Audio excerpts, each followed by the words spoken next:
Obviously, when it comes to the resurrection, the evidence is historical in nature. It's based on the trustworthiness of eyewitness testimony. So we've got Matthew, Mark, Luke, John, Peter, James. We have Paul writing in 1 Corinthians chapter 15 that over 500 people saw Jesus risen from the dead. The historical record is he was arrested, put through a mockery of a trial, nailed to a wooden crossbeam. A Roman soldier jams a spear into the side of Christ. Watery serum separate from clotted blood flows from the side. Medical sign of death. Separation of the watery serum from the clotted blood. They take his body off the cross, they put it in a tomb, they roll a stone in front of the tomb to make sure there's no hanky-panky, no Passover plot, no stealing of the dead body. His disciples are not a bunch of glassy-eyed, mesmerized believers.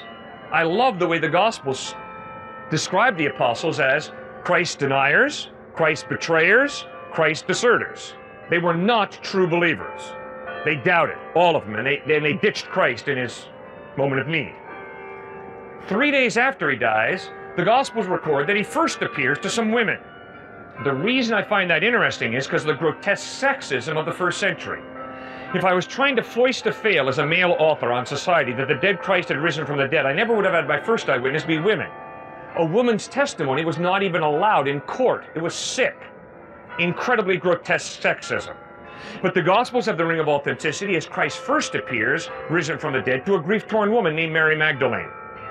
Then, over a period of 40 days, he appears to over 500 people who see him at different times in different places, risen from the dead.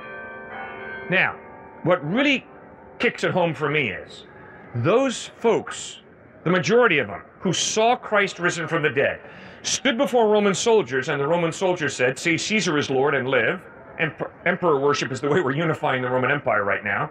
Or else maintain that your Jesus is risen from the dead, that he is Lord, and we will kill you for it.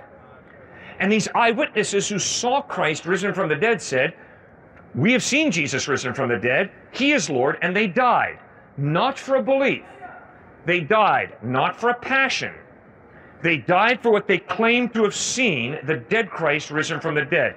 Which means, if they hadn't seen him risen from the dead, they died for what they knew to be a lie. I think if you study psychology, you will find out that people will not die to cover up what they know to be a lie.